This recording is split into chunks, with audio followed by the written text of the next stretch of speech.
Greetings, greetings, greetings, greetings, everyone. Welcome to another episode of The Power of Story, where we have inspirational individuals who inform, interact, and influence their community to live their lives better. We are welcoming you to the digital couch tonight. And tonight we have a special guest, as we always do. We always have great people from the community, whether they be local, national, or international, as we have crossed the waters and time zones on occasion. And tonight we are actually bringing to you a brother who is from our own local community. And we're going to have a little chat. I hope you brought your tea, because today it is a tea day. We have got to have some tea. I hope you have your water, your tea, something to sip on to quench your thirst, because it's going to be a good one. So let me just remind you of what the little rules are here. This is an open conversation. We engage in critical conversations with individuals about topics that are near and dear to our hearts, are impacting the community, both here and abroad. And tonight is like none other. On the couch with me is Brother Abdul Malik, and I'm going to let him introduce himself, and then we're going to get into our conversation for this evening. Now, of course, if you are watching this on the replay, we love it. Please hashtag replay. Please forward it to your friends. If you are friends and family and frenemies, family, whoever it is, but this is a conversation that you really want to participate in. If you are watching this live, please hit the share button. You can actually tag him. You can tag myself.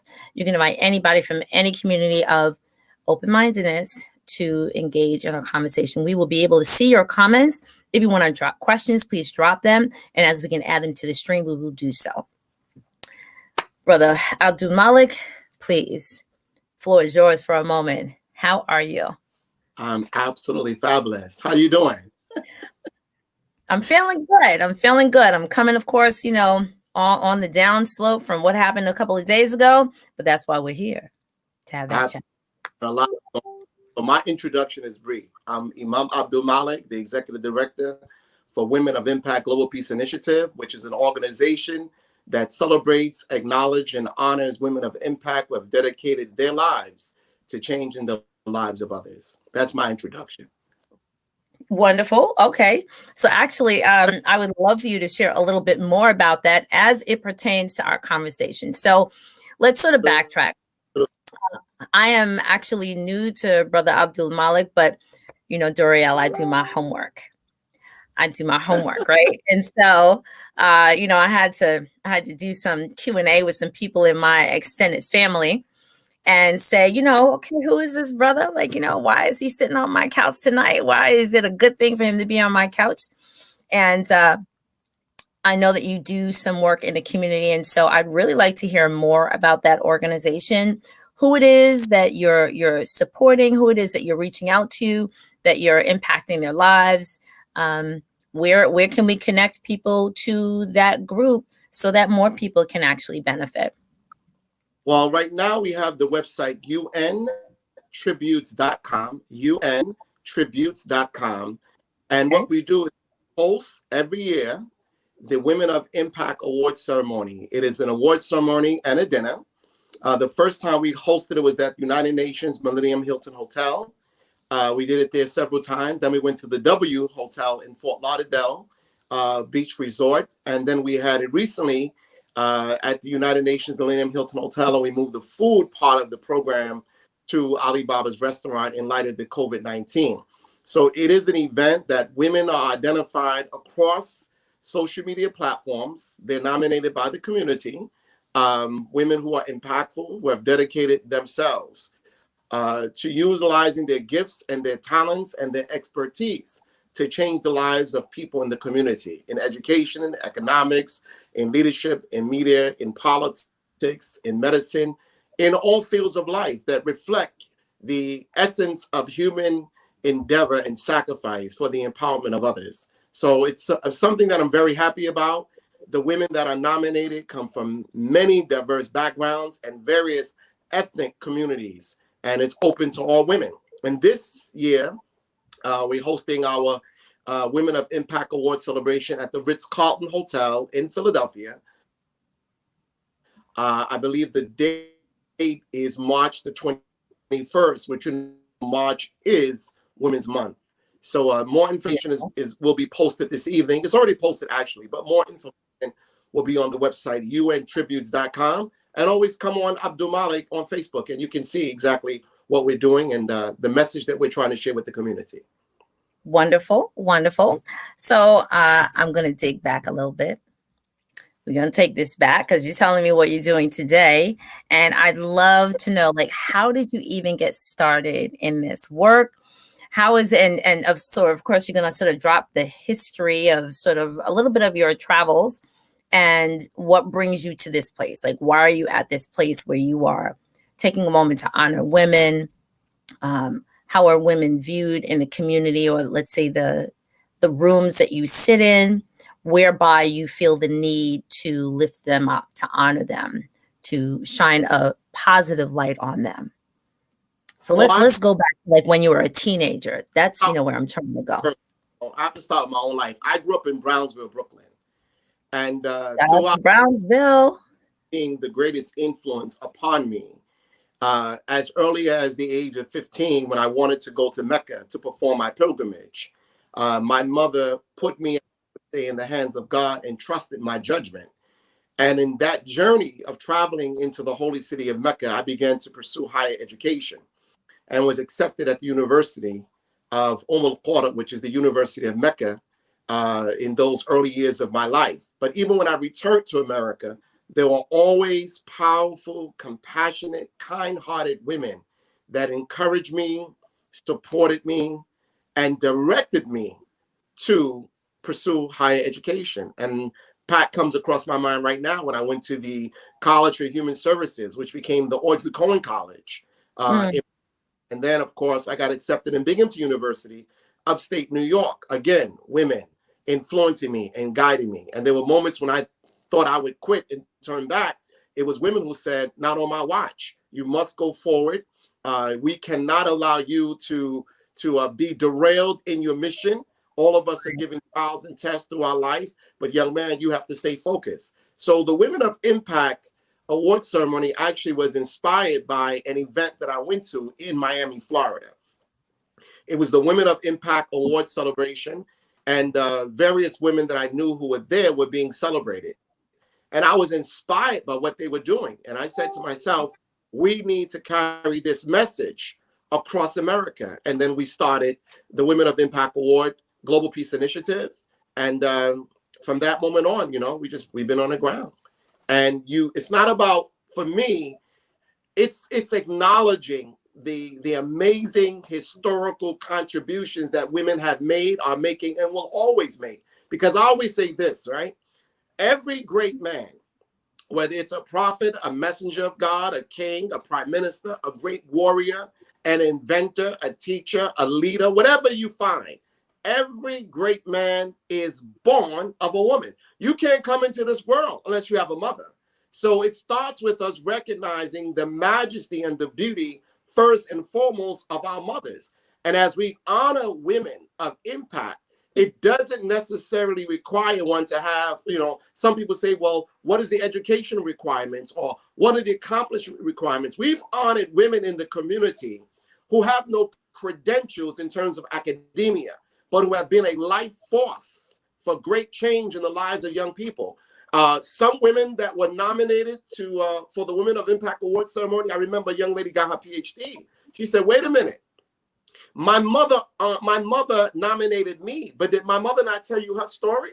And I said, no. My mother also that year had gotten her PhD.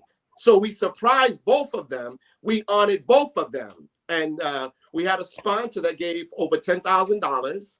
And my sponsor said to me, a woman gave me $10,000 and said, make the Women of Impact Award ceremony at the W Hotel, make it free of charge, and give out 100 tickets. And that's what we did. So our journey as men is totally incomplete and unbalanced without acknowledging the sacredness and the beauty and the contribution that women make and are making every single day in our lives. I mean, look at the black vote, for example. I mean, Stacey Abrams, she Stacey is that Abrams. voice in this hour. She is that black woman in America that grabbed Oprah's attention, where Oprah was knocking on doors when she was running for the governorship.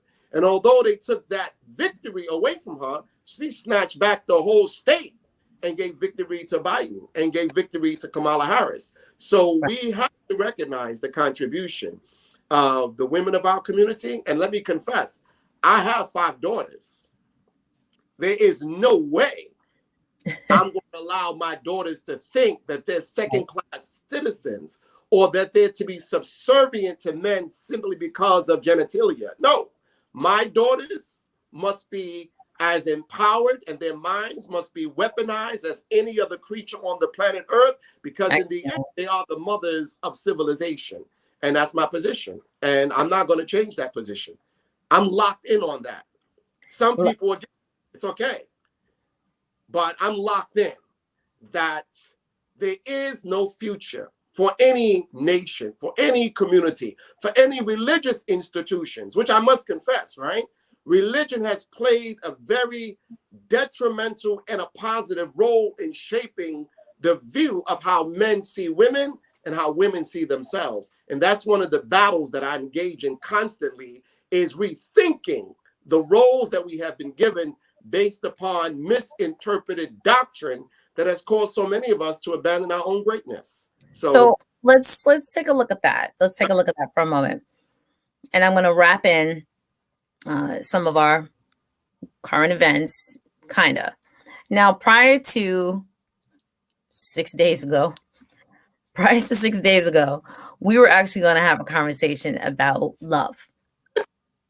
And so we were trying to wrap this into the beginning of the year, maybe starting off new, putting 2020 behind and looking forward and saying, okay, how can we sort of bring a little bit more love back into this conversation? So I kind of said, okay, well, what's love got to do with it? Pertaining to what happened last year. And of course, how we need to embrace ourselves, embrace the people who are around us. We cannot touch everyone as we would like. We can't embrace and hug. And then some other people decided to get a little too close for comfort. And then we said, well, maybe we have to shift the atmosphere and shift the conversation about, but we could still keep the same theme. What's love got to do with it?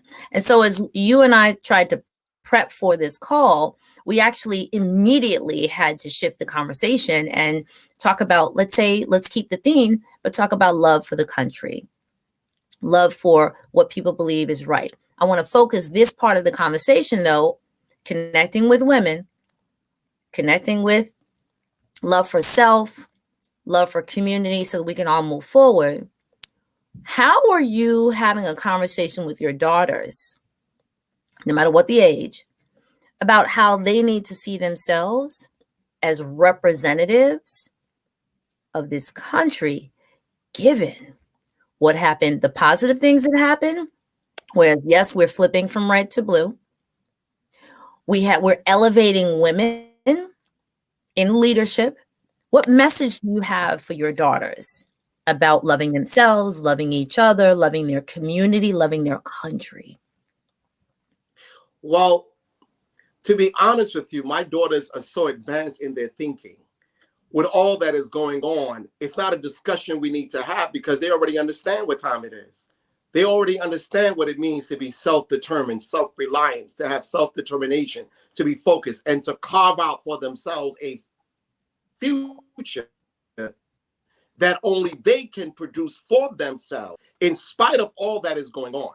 So I think one of the things that I believe about my daughters is they're very, very intelligent young women, and they're deep thinkers. And we've had these kind of conversations of what does it mean to be an American? What does it mean to be Black America, or to be Muslim African American? We've had these discussions, and what we see, it's not new. This is not a new phenomenon. Right. What we see is a reflection of a historical pattern of America's struggle with a reality that very few people can embrace, and that is that America is changing. And when we talk about love for country, I have to say to you, it took me a very, very long time, 40 years, if not more, to even acknowledge and to see America as my country, because as a people, we have been disenfranchised for so long. But now I'm able to say to myself and my daughters and all those that I can reach that we claim ownership to America. This is our country. This is our land. In this land is the sweat and the blood and the tears of our ancestors. And we must see fit to carve out a destiny in this country, in this land, in this day, at this very hour, that is best reflective of our dreams and our greatest aspirations. So for me, I just try to make sure my daughters and my two sons understand one thing: the power of the weaponization of your mind, because there is no victory in the pursuit of freedom, justice, and equality in the absence of the weaponization of your mind, and having the intelligence to know how to move, not based upon the winds of emotions, but based upon facts, and utilizing your analytical skills to analyze what you see. But greater are the realities that are unseen, because what we see on the news is only a surface view of what we're really seeing. And if people have love for country, we have to understand what love means, because that is a very, very, to me, that's a very important subject when we talk about love that we need to rethink. What does it mean to have love for self, love for your people, love for your community, love for your country, and love for a country that may have not shown you any love historically? So some people used to say to me, would you ever die for America? And my question is, would America ever die for me? And when that's properly answered, Right. you can give an answer that perhaps will be pleasing to some, but maybe not as pleasing to others. And I think what you see happening right now is an insurrection. It has nothing to do with their love for the country. It's their hatred and their resentment and their unwillingness to accept that America is in a transformation, and we're going in a direction that no one can stop, because I believe in divine destiny. America, like any other country, will change. The people have changed. There's a new mindset. There's a new generation. There's a new thinking in America about politics and ethnicity and religion and gender equality and culture and lifestyle. There's so many new thoughts, and social media has given people now a platform and the power to express ideas that historically would not have been heard before. So and I want to hop into that for a moment. Yes. There's education being going on a variety of platforms, like here, like tonight, and I always welcome critical conversations. The day after Tuesday, when this insurrection occurred, it was a hard pill to swallow to try to engage, educate, and not edutain young people about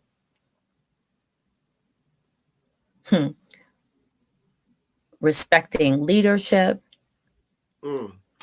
about studying, and hear me out on this, studying so that you can obtain a position of leadership where you can impact the lives of people. And as I was speaking to young people and, trying to maintain the educational flow of, you want to study, you want to, get good grades, you want to do well in school, so that, like the old American dream, which America, but the old American dream of study, go to college, get a degree, work your way up. Hey, even one day, be the president of you can't even finish that sentence right now. You can't even finish that sentence, because the young people will clearly say, you want us to follow after that pattern? So here's my next question. How do we, or how would you, I guess, support, empower, especially the fact that you studied overseas? And I guess I'm speaking as someone who's born here in the States. You studied in another country with another type of focus and philosophy on education, different parameters of education, different mindset on discipline. what kind of tools, what kind of strategies did you or do you remember of that were employed for you that I'm sure you brought back and imparted to your own children that we could take and then impart in some of the schools? And I also know this to put into this conversation, communities that you have lived in do not necessarily subscribe to the public school for everyone. Mm-hmm. And so would you actually possibly also speak about alternative educational platforms that you know about? So in essence, I'm trying to say, like, how can we do education better based on what you've lived through, based on how I'm sure you've raised your own children? What kind of tools and tips can we take from that, from what you've lived through? I think the first thing we need to rethink is this, the narrative of what it means to get an education. I think we have to understand that college is not for everybody, but knowledge is. Not everyone has to go to college to weaponize their mind. One of the most important things in the pursuit of knowledge is to have personal ambition. We must be able to awaken in the hearts and minds of young people a thirst and a hunger for knowledge, not a certificate. Because many can go to college and graduate and come out as dumb as they went in. I went to the University of Binghamton, and I can tell you, even though they have one of the highest requirements for the SAT scores, and they have all these, guidelines and requirements, it's not necessarily the smartest of children that get into the universities of America. We need to understand that even before we get to a university level, that parents, fathers, mothers, uncles and aunties and community leaders must take an interest in helping to shape and to mold and to inspire young people to thirst and to yearn for the fulfillment of their own individual dreams, and to expose them to various cultural and educational expressions whereupon they may find where they fit in. Where I went to school originally in Brooklyn, I went to a place called Bash. I used to go to Marcus 263.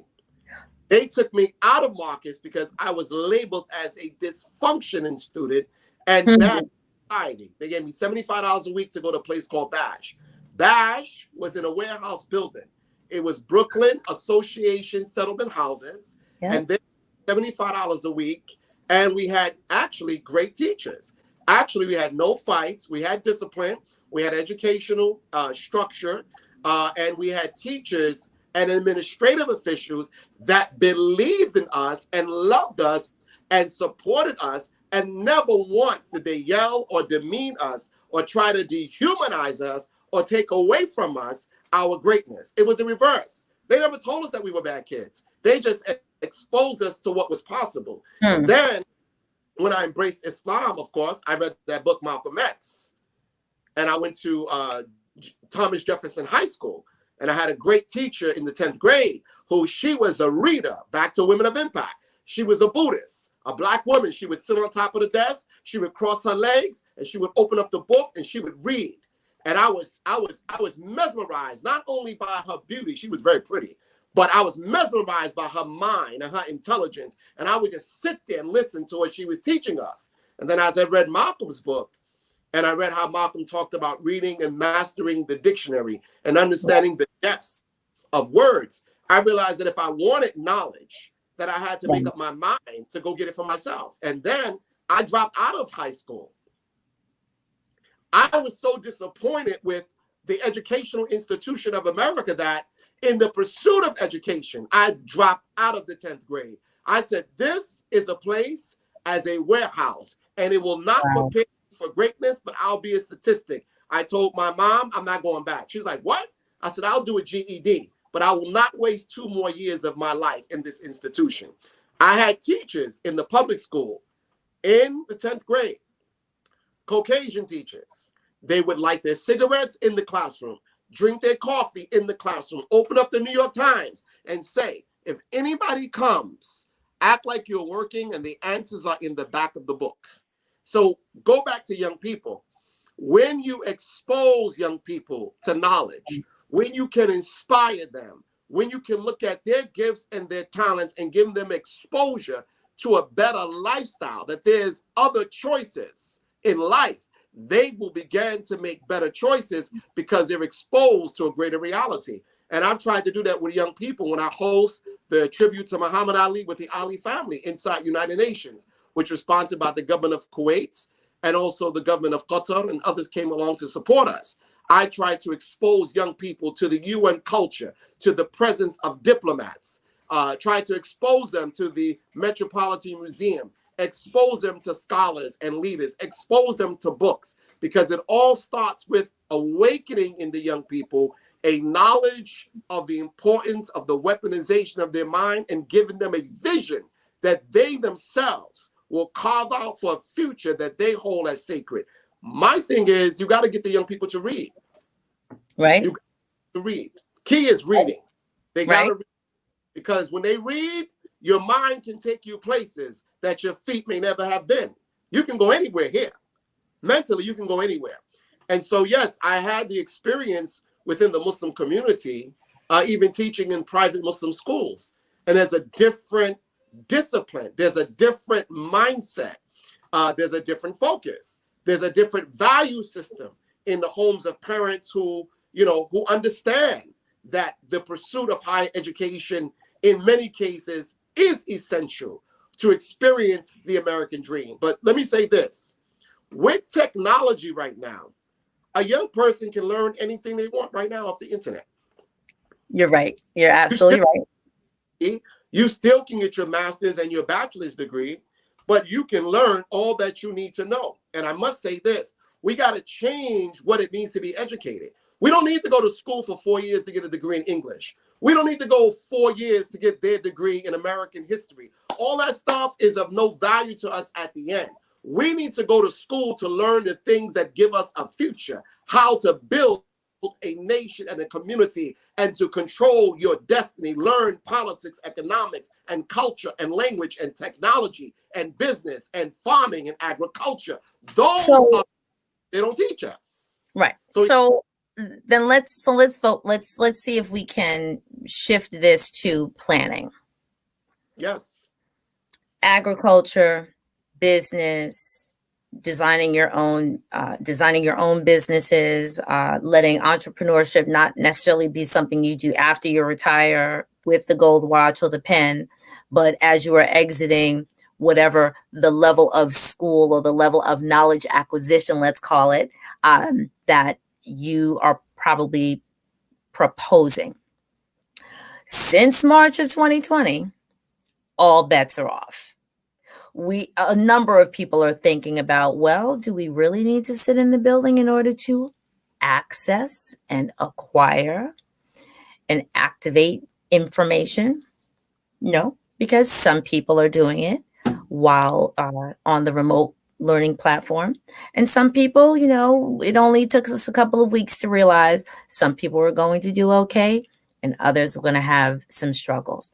Now we're 10 months in. We're almost coming up to I don't know if we want to call it an anniversary, but maybe a memorial service, because it's been tough, right? But a day of remembrance, let's say, of the time that we all just were sent home.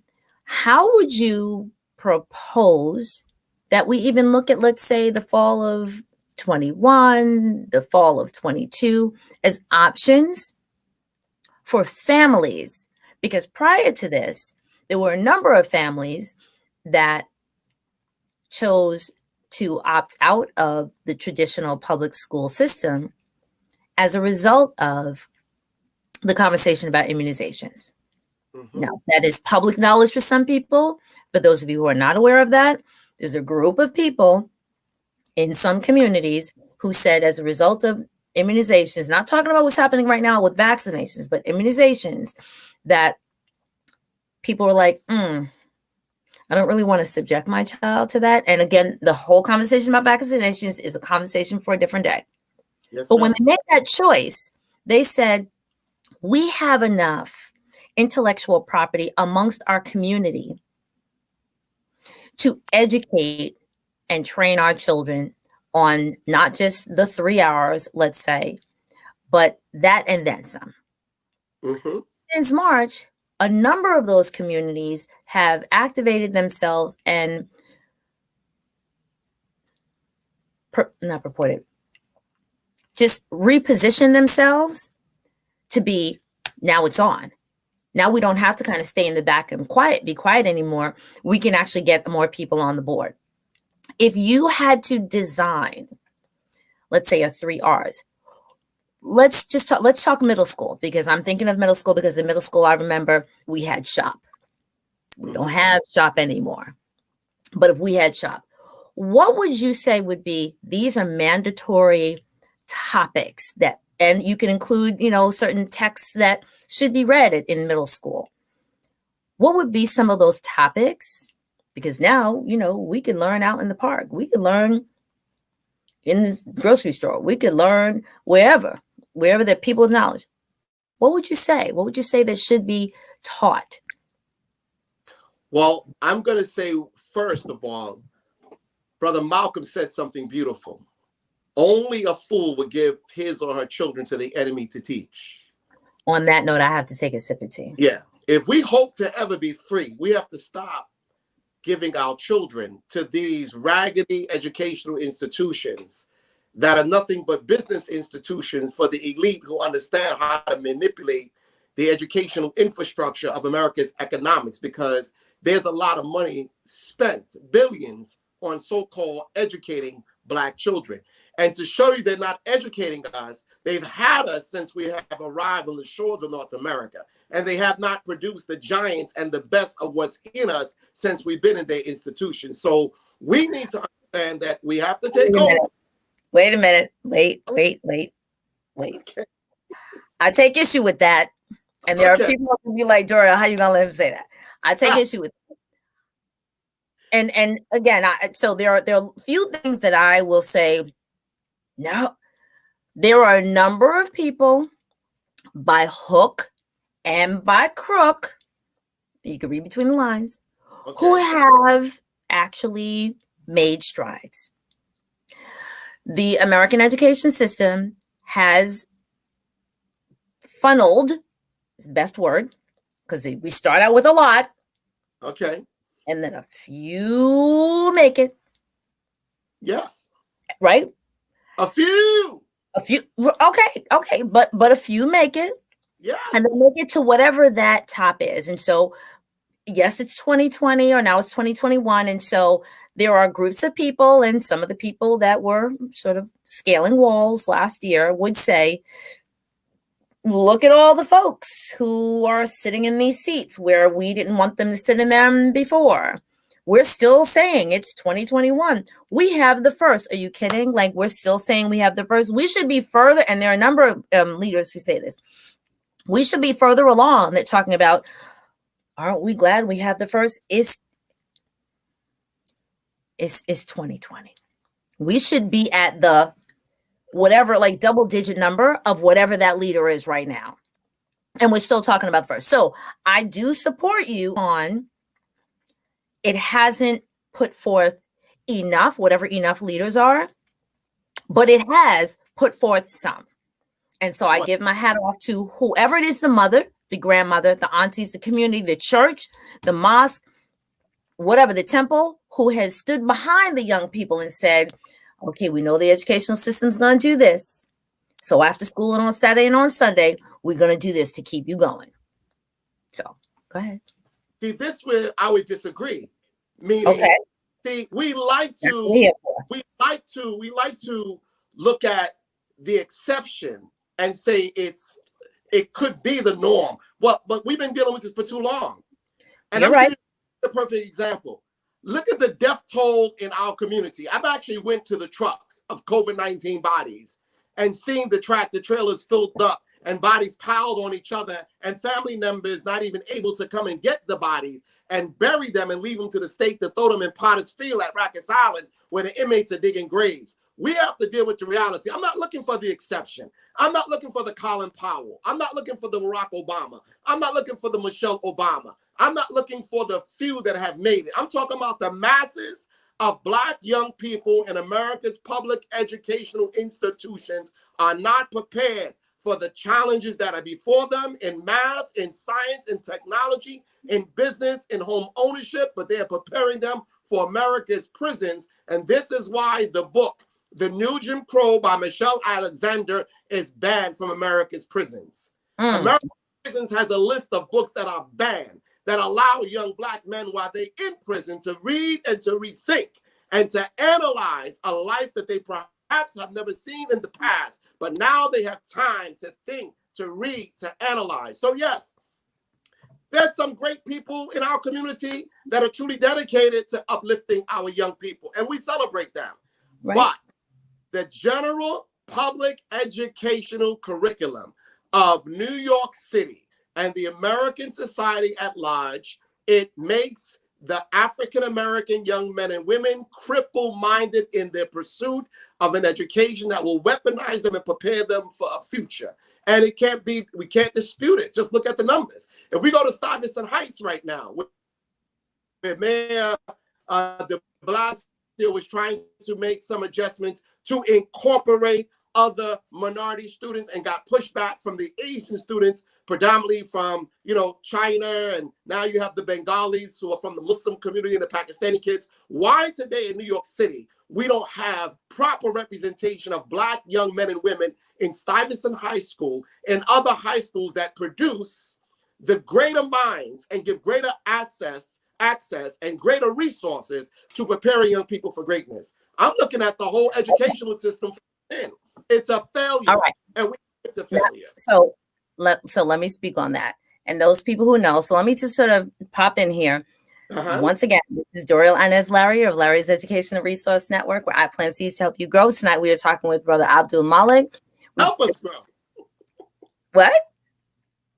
I said, help us grow. I'm drinking water so I can go with you. That's okay. I got my tea. So let me speak on that. And I have to shout out, and I want to celebrate, I want to acknowledge, I want to empower, I want to give a high five, whatever you want to call it, to the people within my personal community who shadowed around me, stood in front of me on the sides and said, and please people, if you know of what part of the story is, and I'm about to tell you, please, you can share it out, drop comments, ask questions, because I actually can see them on another device. So I'd be happy to put them into the conversation. So I'm a living testimony of this part of this conversation. Okay. So one of my children is a part of one of those schools, Brooklyn Tech. I started like you. I started as a parent wanting different. I'm not gonna say better, different for my children. And so, yes, I exposed them to different things out of the womb, actually in the womb. I exposed them to a lot of things. They also are a product of public schools. They also were spotted in public schools by one or two other people who said, hey, did you know that? And I already knew. Mm-hmm. Have you? And I did. It was, though, the tracking, keyword tracking, when a child is identified from the teacher, from maybe administration, from community that says, hey, you know there's a program, right? And I said, mm-hmm. Are you going to sign up for this and sign up for that? Already there. Tracking, and by having people outside of the educational system who were probably people that you and I both know, who were, let's say, either retired DOE or did additional educational support services on the side for members of our community that said, listen, I got a science class going on Saturdays, 10 to 5. You interested? Great, let's put them in. Or, hey, I'm taking a trip to DC and we're going to go, the DC prior to last week, but DC, and we're going to go to the Smithsonian. You want your kids to go? Sure, let's go. Hey, I'm going to take them to meet these political leaders. You want to go? Of course. And we did those things. But the tracking from people who are knowing that the future of the child is at stake and needs to happen now. So did my children have the latest gamey things or whatever, I didn't buy it. I mean, we don't even have a television, but there are certain things that I sacrifice so that they can have other experiences. The tracking, I'm going to get back to that and now finish the story. The tracking then led when he left elementary school and got into middle school. It was one of the magnet schools, took a test, but we also did some additional work on the weekends. We also did some additional work at night, got into a magnet school. And then somebody noticed this is one of the brown skinned children in this school. Let's find out who he is. And I, as a parent, did my due diligence. I sat on the, what is it? Not the PTA, but something like the PTA. And I said, okay, where are the activities? Where's the connections? And I sat as one of the brown skinned people in the room, always looking around, always trying to find what else to do. The tracking then sat him at the specialized high school test. Did I have to pay some extra money? Yes, but guess what? Somebody noticed and somebody said, just like your sponsor, the sponsor who sponsors your recognition ceremony, said, you know what? I see what you're doing. I think it's a good thing. Let me help you out. Let me support you. Let me sponsor you. Let's make something happen so that people get elevated. Who are those sponsors? Some people may not necessarily want to share that, but there were also Black people who came through and said, I can't move forward unless I do what? Go back and get some others. And so I'm blessed and thankful that the tracking and then people who said, let me take this young person out or move them forward and get them through the muck of the mire, which then landed him at Brooklyn Tech. So the tracking. So was he prepared for that? He was prepared at home. He was prepared in the community. Did he also have issues there? He was like this. So he wasn't paying attention to anything else.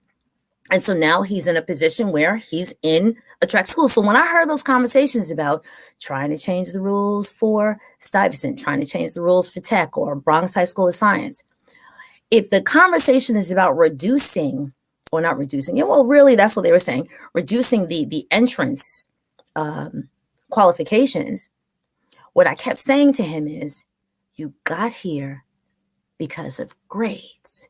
You didn't get here because of, let's say, affirmative action.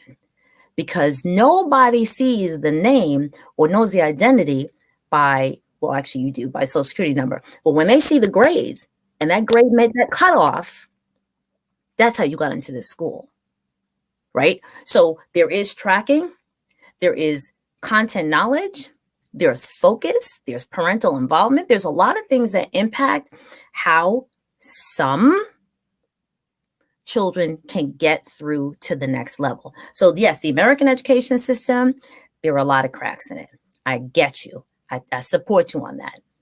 If people can spend a whole lot of time, and you and I both know this, if they can stand on a line at 6 o'clock in the morning on a Saturday at 10 degrees outside and wait for some sneakers, you have a hard time getting up at 8 o'clock in the morning to take your child quarter way across town or halfway across town in order to go to, let's just call it an educational support service, an after-school program, or to do some, let's say, STEM work that an uncle or a retired teacher or, an auntie or whoever, someone in the community is going to say, hey, you know what? I can help these students prep for the whatever test. Mm-hmm. And you say, oh, that's too early in the morning. I don't know if I'm going to make it. Then please do not complain. Do not tell me, oh, so-and-so is keeping us out. No, to an extent, if your focus is on something else, then that's where your focus is going to go. Now, of course, there are always going to be barriers. There are always going to be barriers. There are always going to be things like we didn't make, money for, just like your mama made a way. Because I'm actually very surprised that your mama, your family was like, we will send him to Mecca at 15. When I heard that story, I said, yes. And she didn't go. Did she go with you? Did she go with you? No. And was it just you? Did you have siblings who went with you? No, I went with a group to make the pilgrimage, but I stayed behind by myself when everybody left. Didn't you have a return ticket to come back home? Yes, but I refused to come back. and I had no housing and no place to go to stay. But the mosque is open all night long, so I stayed in the mosque. I made the mosque. The mosque can hold at that time about 500,000 people. So if I'm inside, I can sleep in the corner and you won't even notice me. Nobody said, young boy, where's your family? Aren't you supposed to be back somewhere else? They just said, let's take you in and come, we'll feed you. There are thousands of people coming in all night making what we call a tawaf around the Kaaba. So I got to know people got to know me, and I blended in with the culture.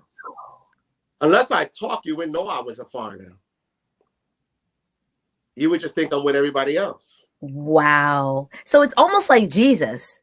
Come on. Because you just brought me on something else. It's almost like Jesus, right? Come on. They're on their way. He gets back in the crowd. His mother and father like, well, I guess he's with the family. He's with the 3 days. Like, where you at? Didn't you know that I was doing my father's business? I definitely believe 100% I was doing God's will. That's what I went for, to do the will of God. I want to go to something you said, though. Sure. I'm from Brownsville, right?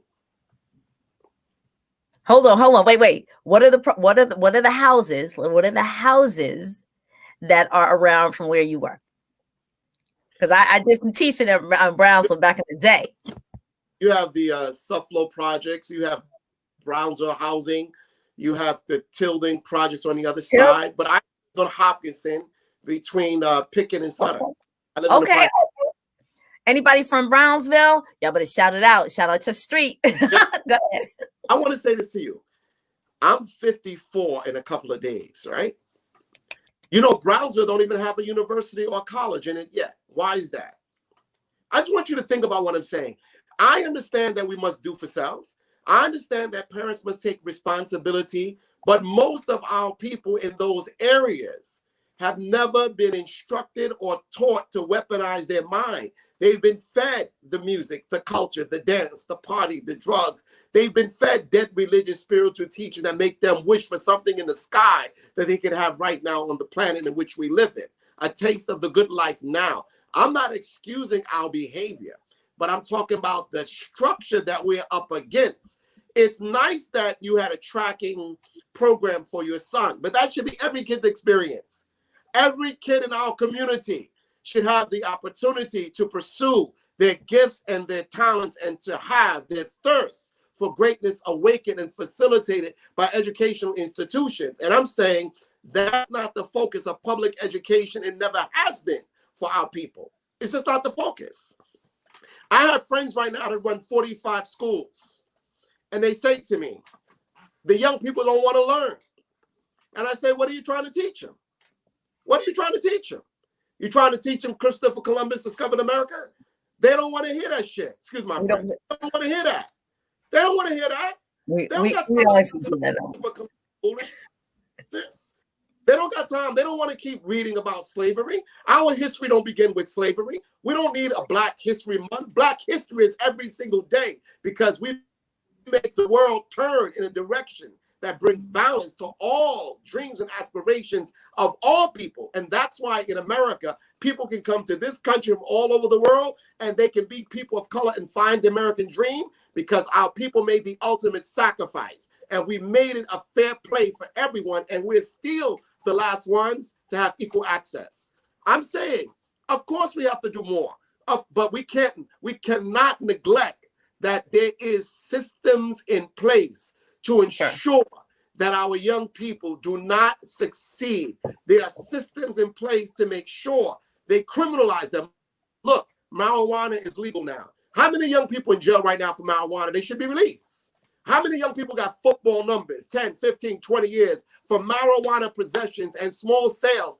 They should open the jails and release them. But now that our white friends like to smoke marijuana, and they say for medicinal purposes, but we know better than that. Now it's legal. I'm saying the experience you had for your son and the fact that you had to look for the tracking and look, that shouldn't be the case.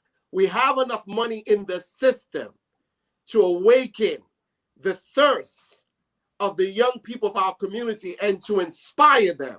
And I must say this, the parents in the community have to be held accountable. Your first education experience is in your home. Your mother and father is first responsible for your well-being.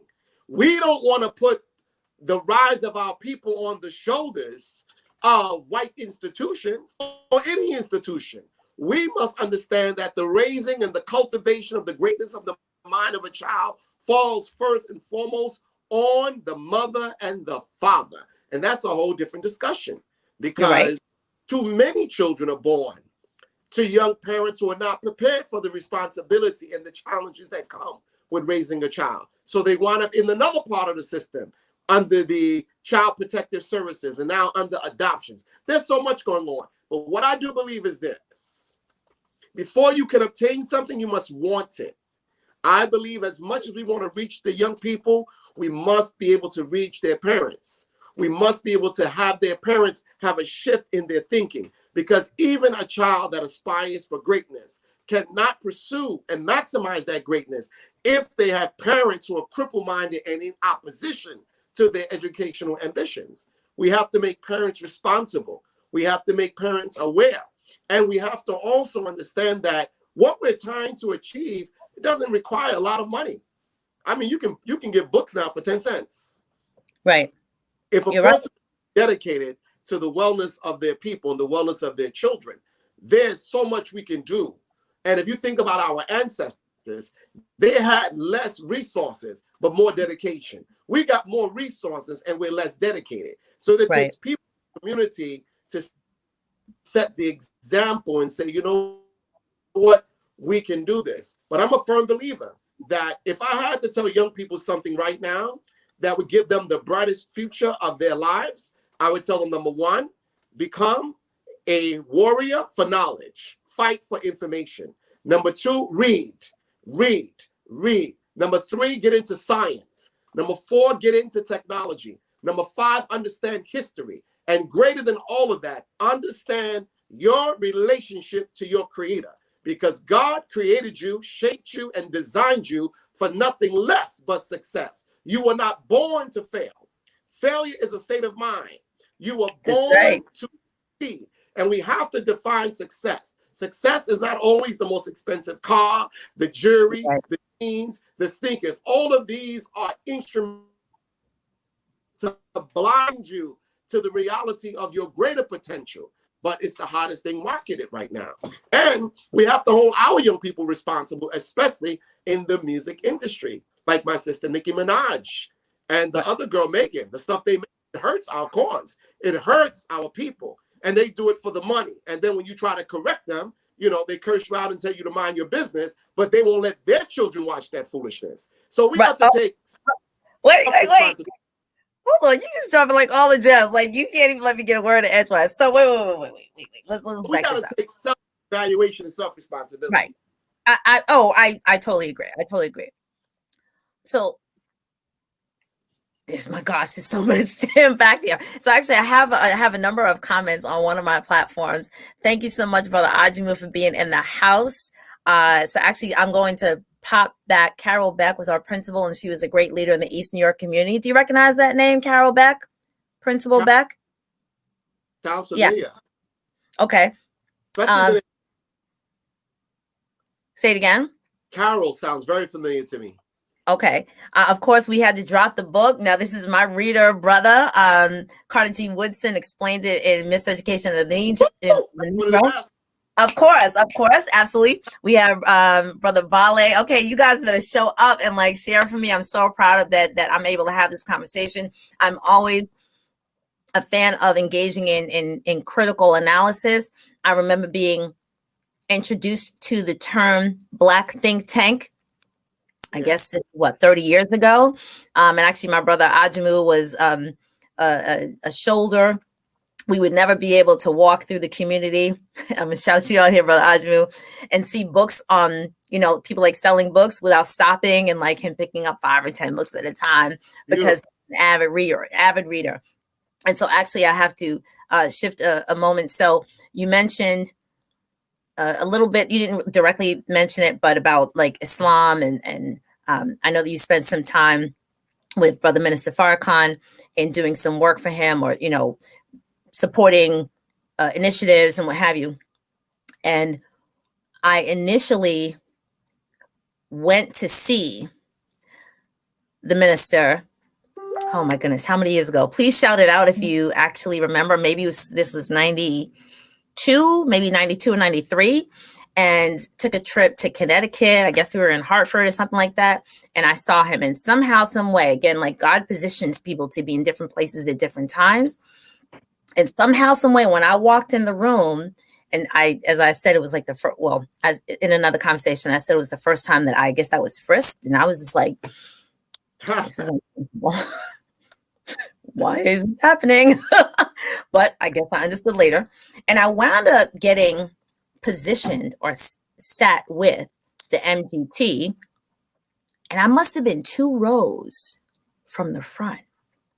So my direct view of the minister was like, I don't know, let's say 100, maybe 100, 150 feet. And I was just like mesmerized. Like, look at all the people who came to see this person. And I was very new. I just read Malcolm. I just, come out of college. So I had sort of my like Black power awareness during college, and was just on fire of learning as much information as possible. Went through, as what my brother would say, I said, oh, I've just gotten my degree. I'm educated. He said, no, you're not educated. You're trained. Woo! Woo! And I put my hands on my hips and I said, my parents did not pay. And I'll confess, did not pay. I guess this must have been like $80,000 at that time. We're talking 30 years ago. Wow. $80,000 for an education. I went, huh? What school you went to? Oh, I am a proud, I just, all of my paraphernalia. Hold on a second. I'm a proud camel. I went to Connecticut College. Wow. Yes, I did. Shout out camels. But I came out and I said, oh, I'm ready. I can do all this. And my brother said, you were trained. And I said, oh, what? And he said, now that you finished that, now let's get you educated. And I literally, that was a turning point. I said, what in the world are you talking about? He goes, now let's go uptown. And I said, what do you mean uptown? That was the next 3 years was my education. So do you remember, you're familiar with Harlem, right? And so like First World, right? I spent the next 2 years, I believe, every Saturday going up to City College and listening to the greats, Francis Cress Welsing, Dr. Ben. No joke. Ivan Van Sertima. Those are the giants. Malefi Keti Asante. Dr. Ben. Nathan and Julia Hare. Dr. Jeffrey's up there. Wilson, Dr. Jeffrey. These were my teachers. These were my teachers. But again, like God positions people at different places at different times in order to pull those who have ears to hear. You not both know that. Everyone can be in a room to hear something, but and I'm going to take the scripture, but I'm sure it's in the Quran as well. He that hath an ear to hear, let him hear. So if you're not ready to hear, you will not hear. At that moment, I was ready to hear. And so I picked up a number of, thank you very much. I picked up a number of texts. I picked up a number of tapes. Right. Oh, thank you. That's right. Jawanza Kunjufu. Who can forget that? Jawanza Kunjufu. One of the best. He has great work. Precisely. Right. And so all of these conversations, literally and figuratively, have made me the person that I am today. And so I was always a person that hungered for knowledge because I always had questions. And so when you talk about the Christopher Columbus, right now, of course, I'm listening to Ivan Van Sertima, right? Who wrote, come on, They Came Before Columbus, who wrote Black Robes, White Justice. Come on. Oh, Chancellor Williams, right? So all of these people were a part of my training. Thank you, Naeem Akbar. Thank you, brother. I appreciate you, brother Naeem Akbar. These are people who were there, who I listened to every single week. And it was amazing that I knew I wasn't going to get it at school. When I tried to bring some of the information into my college education, in my college classes, they're like, we don't know who these people are. I said, but they have doctor behind their name, just like you have doctor behind their name. Isn't their work valid? And they were just like, oh, I educated people a little bit, that which I could. But I say all that I'm thankful to my parents who were able to sacrifice what they could so that I could be there. I'm thankful to the people who picked me out of my school, Erasmus Hall High School. Shout out Dutchman all day, every day, Brooklyn, Flatbush. We do represent. I'm blessed and honored that my church community. Oh, Haki Madubuti, precisely him as well. Right. So I want to kind of wrap up and on this, as we're talking about creating institutions of not even higher learning. Let's call them institutions of first learning. Yes. Right? Institutions of first learning. And I always ask this question, and I still have not gotten the answer. So I will pose it here. At what point do we teach our children and how, and it may seem simple, where our history actually begins? Now, let me say this because one of my roles in life, one of my titles is teacher. And so I am imbued with the responsibility of educating our young people on a level, and I'm always given a curriculum. Now, those people who are part of my DOE family, I always have this position. So this is not going to be a surprise. When they say this is what you're going to teach and to start with, I say, we forgot some stuff, right? So let me go get my books out and let me pre-work. And then I usually have families come up and sort of peek in the door like this. I have my students will be doing some work. They're like, well, Miss Larry told me to do this. And then, I have my administrators, shout out to my administrators who are going to see this. And they're like, Larry, what do you have them doing? They'll be all right. We will still cover the information that we have, but they're going to know something else as well. And then I have, certain other, my colleagues will say, well, Larry, what is that in the curriculum? Well, what you doing? You take care of your class. I'm going to take care of mine. I have hosts of students who will grow up and say, well, I know this was in the book when Miss Larry taught me this, so your paper may be 2 pages, mine is 3.5, because I couldn't hand in the 2-page paper without covering this information. So even to the people in Brownsville, and I spent time in Brownsville as well. Shout out to Thetford and Livonia, PS 41. Okay. Yes. Livonia stop on the 3 train. Okay. Right in the middle of Sethlow and Tilden. Anybody out there who's from that area? Shout out to you too. I made it my business, and a number of people in that school, when we were right in the middle of it, we were those people who said, we're going to go a step further. We're going to stay after school. We're going to address our children in the way that we need to address them, in love, just like your teachers and your staff at BASH. They went that extra mile. There are teachers, I will never call out any of my colleagues and say that they did not do their level best, that which they have been imbued with, that which they have been, inculcated with, to go the extra mile when they could.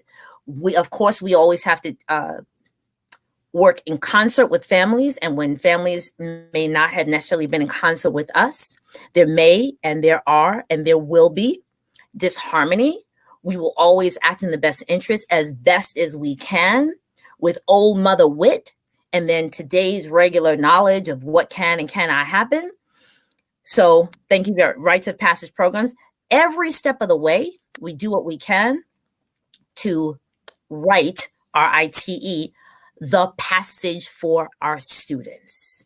Okay. There are times that the institutions will tie our hands and say no. And then there are times where we close the door and we say, students, this is how we're going to learn this information, so that when you leave this door and you are impacted by what you hear on the radio, what you see on television, learn to be a critical analyzer of what goes into the orifices of your eyes and of your ears, and what you then spew out of your mouth. Because, of course, we know that which you present, you can demonstrate that which you are. But deep in their heart, if we plant the seeds, like I say, I plant seeds to help you grow. If we tell them we are planting those seeds, somehow, some way, later on in life, even though they go through stuff, they're going to remember at least if somebody told them. If somebody told them. They may, just like we teach in the mosque, we teach in the temple, we teach in the church, we are training you up the way that you should go.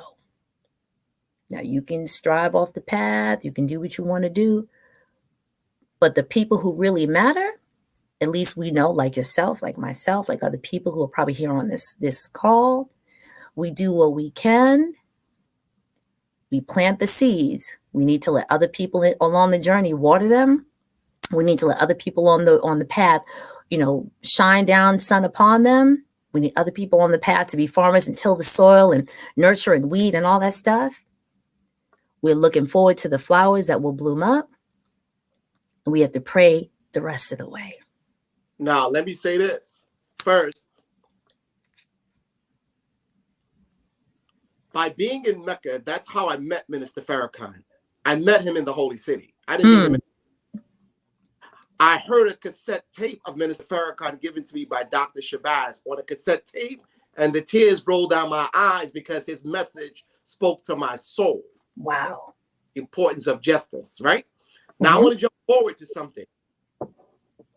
You say, where do we start with our young people in our history? There is no beginning of our history. We belong to an ancient people. We don't have a beginning, a starting point to say, this is when the first original man and woman did so on. No. We are a diverse people of richness of culture. But this is the real thing I want to say to you and to your audience tonight. What you describe is the perfect reason why I believe in the revolutionary spirit of the educational system. Why are our enemies making a curriculum for our children? Why? Who are they to tell us what to teach our kids? Why do we even accept that foolishness?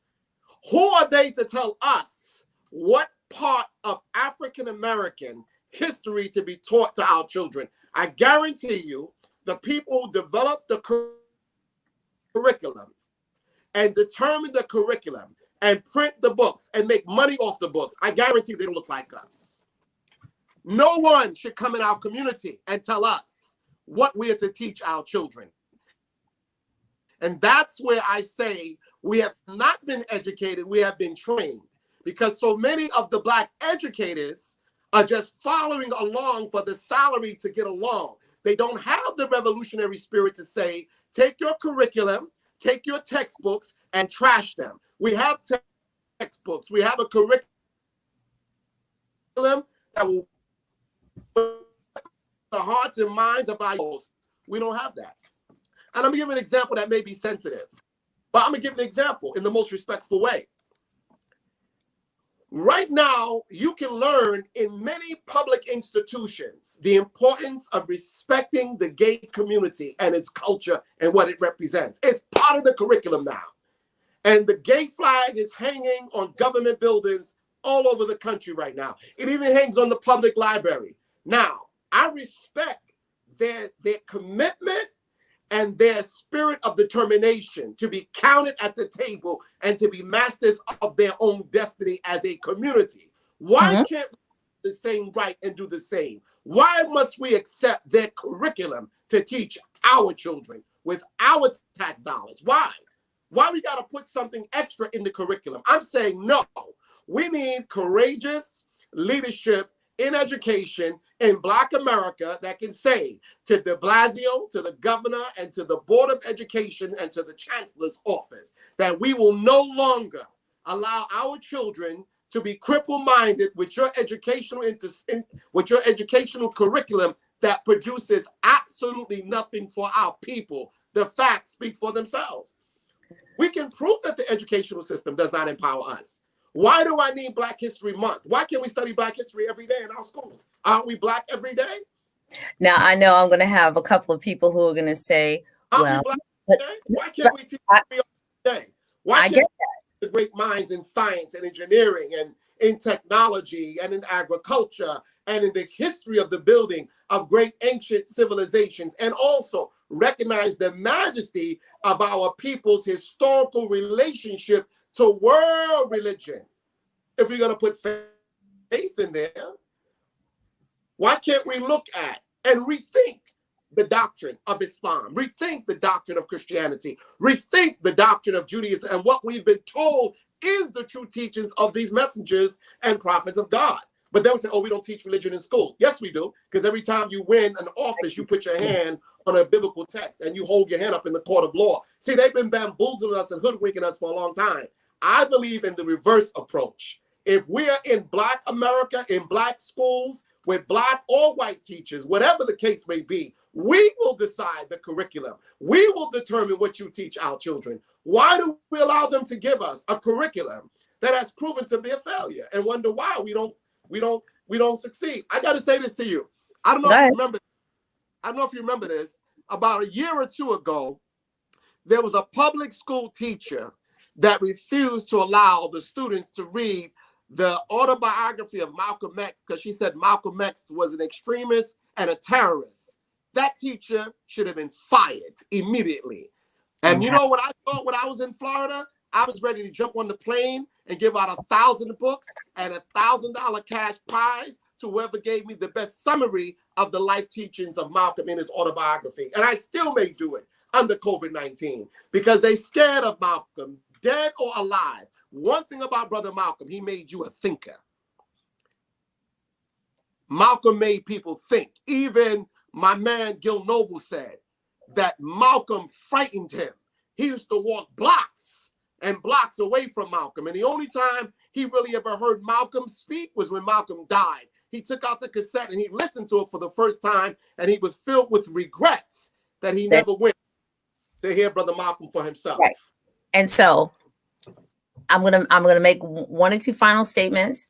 We're gonna try to tie this up. I'm gonna try because it may not happen. Thank you so much for those people who are still here. I thank you. I've actually gone over my time, which I usually do. But you know what? As some people say from the pulpit, when the spirit hits, you gotta let the spirit do its thing. So, but let's tie this up. Anybody have any additional questions? Because I do see a lot of comments. I want to talk about the Board of Regents. I want to talk about curriculum and what community, and I actually want to address the issue of like when you said like Black schools that we should be able to direct what we do, because it's a debate about tax dollars.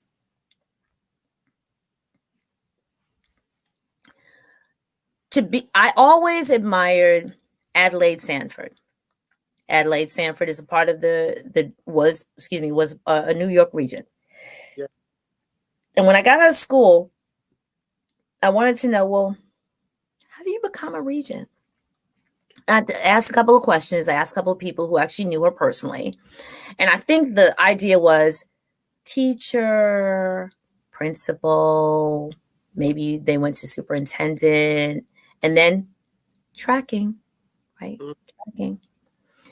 And then I said, well, what does the Regent do? Well, the Regent participates in the conversation about what's going to happen with the curriculum that's designed for this state.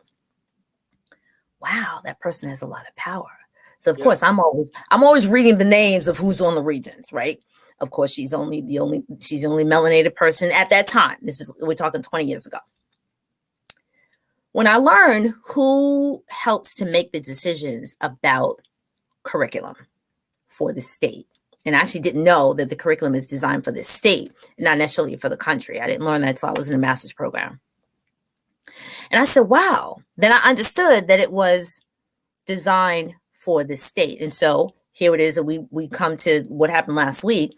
I'm so thankful that somebody took the tweet that was tweeted, and it was from a teacher that said, McGraw-Hill, I hope you tell the story right.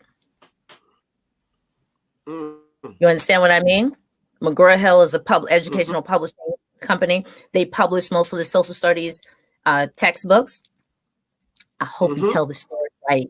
I said, oh, let me see what McGraw-Hill is going to do. Tell the story right.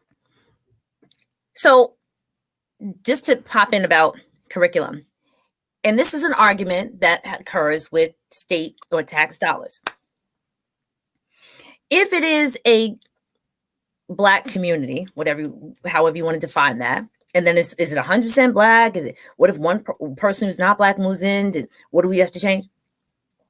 If it is a Black community, quote, and why should it just be Black history taught? Now, of course, we as Black people, African descendants, we would say because children need to learn their history. The response always is, teach that at home.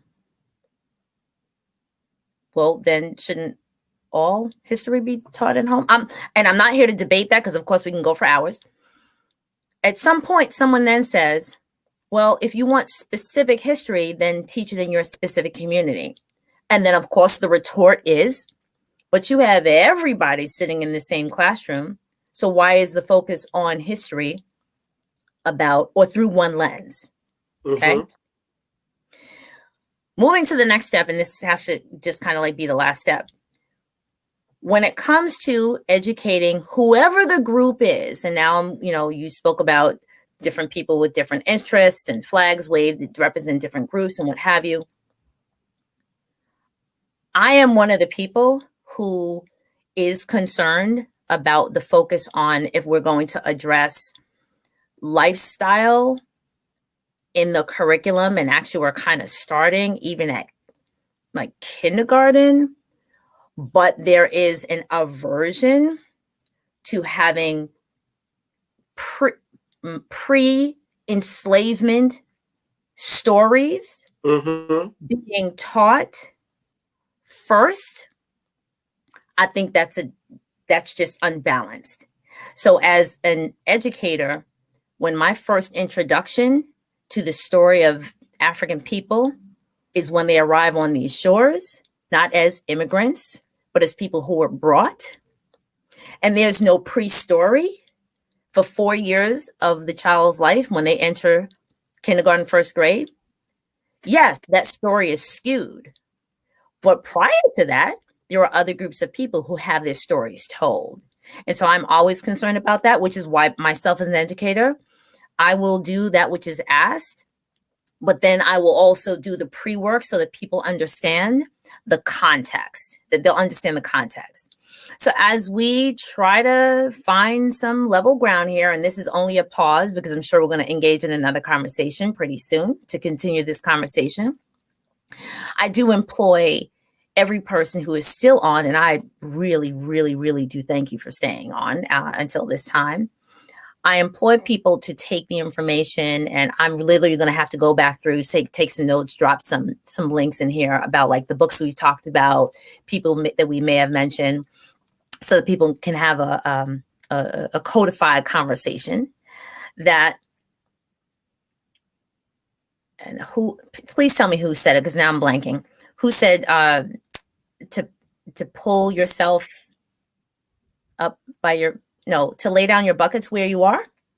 Who said that? Somebody on here tell me who said that.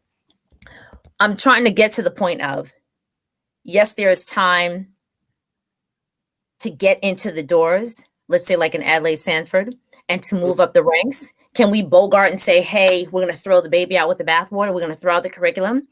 There are people who have, which is why there are places like Aura Razak, right, and Cush Campus, right? They just said, nah, we're not doing this. We're going to have our own Black independent school, right?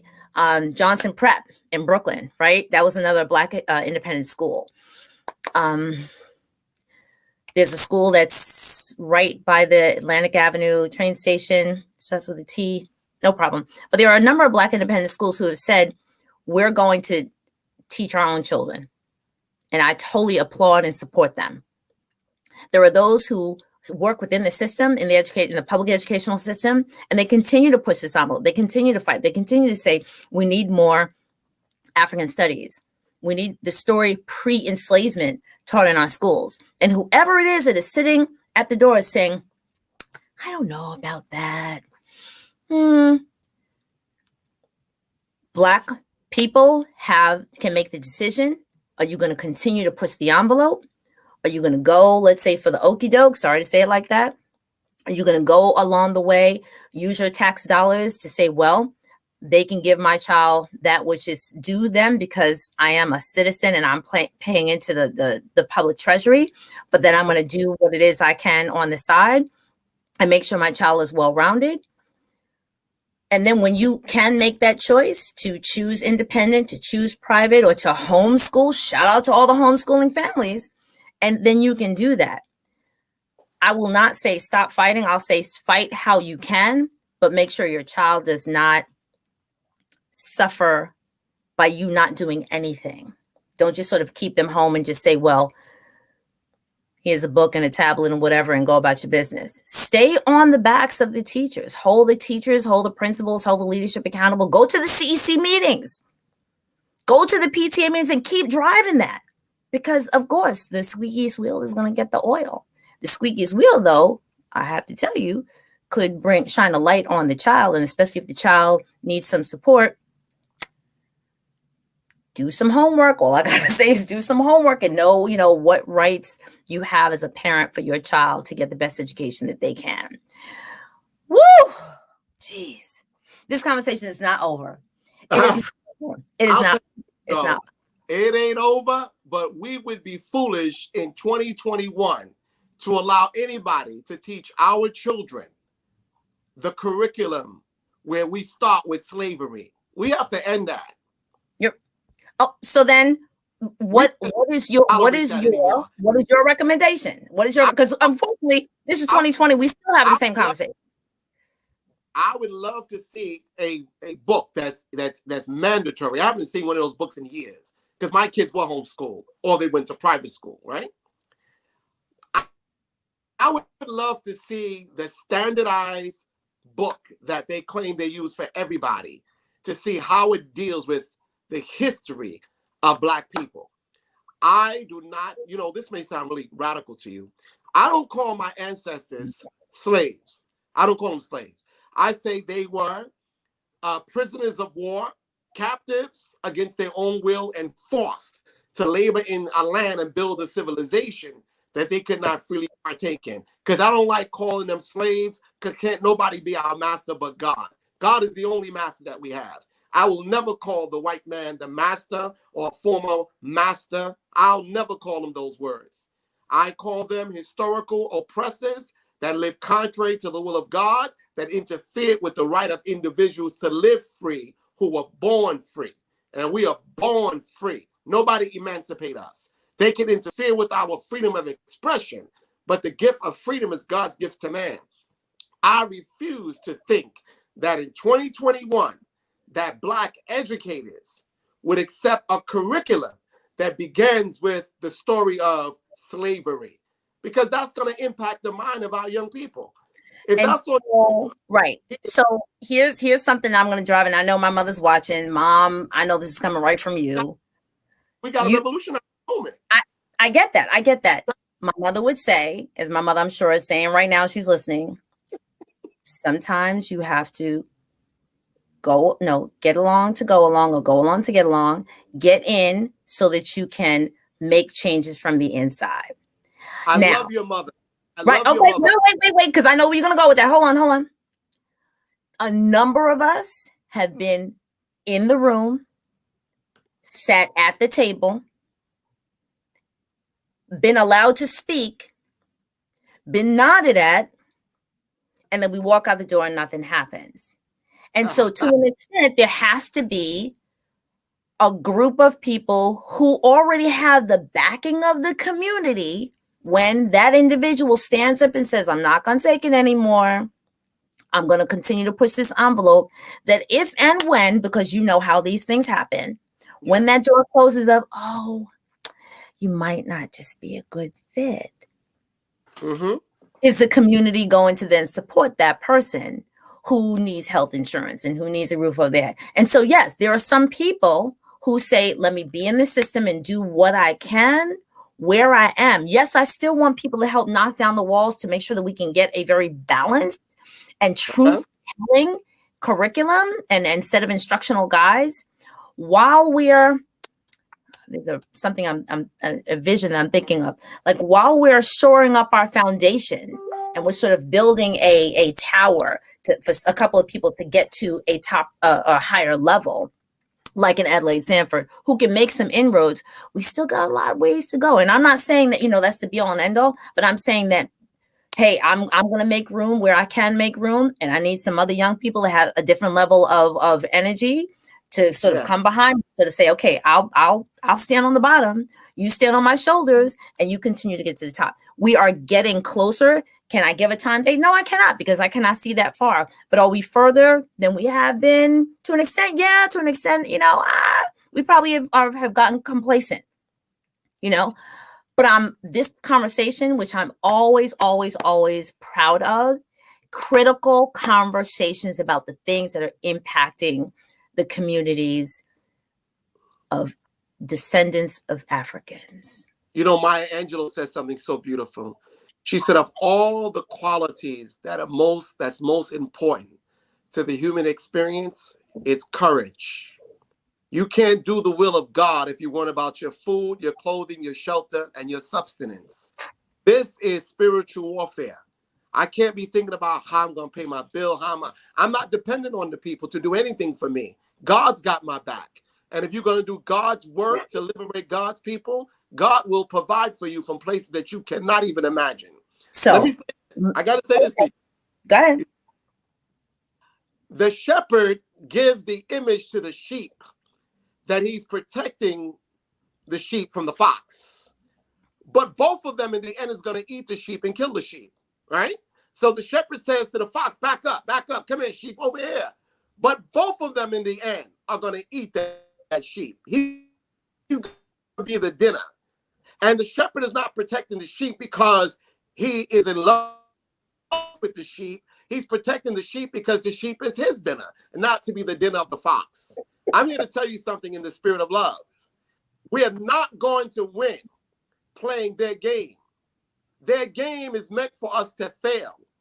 I could have been part of so many institutions if I go along to get along. I could have had great salaries. I've been offered all kinds of opportunities to not be outspoken and, go, no. If our people are to be free, we're going to have to call evil for what it is and wickedness for what it is. Should some of us penetrate the gate and be quiet? Absolutely. Some of us need to be classified warriors on the inside to dismantle the system from within as it pertains to the destruction of our children. But some of us have to call Satan out to the battlefield and let the devil know that we're here to liberate God's people and that we will pay the ultimate sacrifice for our people to be free. And whatever that comes with, so be it. Because many have come before us to show us that we can win if we have faith and we push. We're not going to beat them at their own game. Because I got to tell you this, and I know our time is up. The easiest thing to do is to buy a person of consciousness who loses their will to fight. I've been around many government officials, foreign and domestic, where I could have had a beautiful home, nice cars, great salary, and listen, all I have to do is not say what I'm saying tonight and just go along. But guess what? That's not my calling. And so for those that feel they got to be the Barack Obama and go in, or they got to be, whatever they got to be, one thing we have to understand, right? To free the minds of our people, you have to understand this is spiritual warfare. White supremacy is not letting us go. They're not going to let us be free thinkers for ourselves. It's not meant to be that way. And some of us, we can be like, quiet. But Dr. King said something very beautiful. He said, behold, sometimes silence is betrayal. Sometimes you have to have that spirit of Jesus. And I end for those that are spiritual in nature, right? What would the world be like if Jesus said, you know what? Let me just go along with, the synagogue and the preachers of his time and the rabbis of his time. Let me go along with the power brokers. Moses could have said, hey, let me just be with Pharaoh. I don't really want this task. Moses was scared. Muhammad could have said, hey, I'm just going to play with the Quraysh. I'm not really interested in causing any havoc and challenging this spiritual infidelity. Dr. Martin Luther King could have said, hey, look, I'm a doctor. I can teach you a great life. I don't need to make myself a target and be assassinated and create discomfort. But he was a man of principle, of high calling. I'm telling you, and I die on this. If we are going to free our people, we're going to have to speak truth to power and trust in God for all of our provisions and make the ultimate sacrifice if necessary. Because I tell people this, who believe in Jesus, if Jesus was willing to die for you, I'm convinced he was also willing to kill for your liberation. Because you can't lay down a life that you're not willing to protect against those that come to take it. And I think we have to rethink scripture, because religion has been one of the enemy's greatest tools to hoodwink us. See, I'm not waiting for God to do for me what God has empowered me to do for myself. God is not coming out the sky to free Black America. We have all the tools that we need and the examples of greatness that we need to be a free people. You know what holds Black America down right now? We scared. We scared. And they know we definitely have to continue this conversation.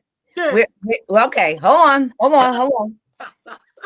I love you. You have heard of I love you too. This is the type of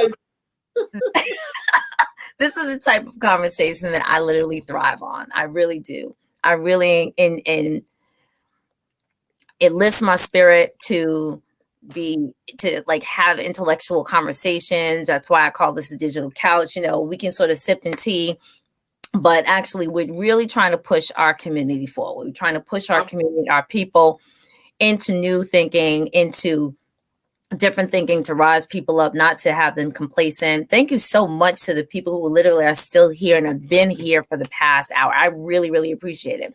Whether you're going to catch this on the replay, if you're still watching live, that's great. If you are watching the replay and you fast forward towards the end, hashtag replay, share this out.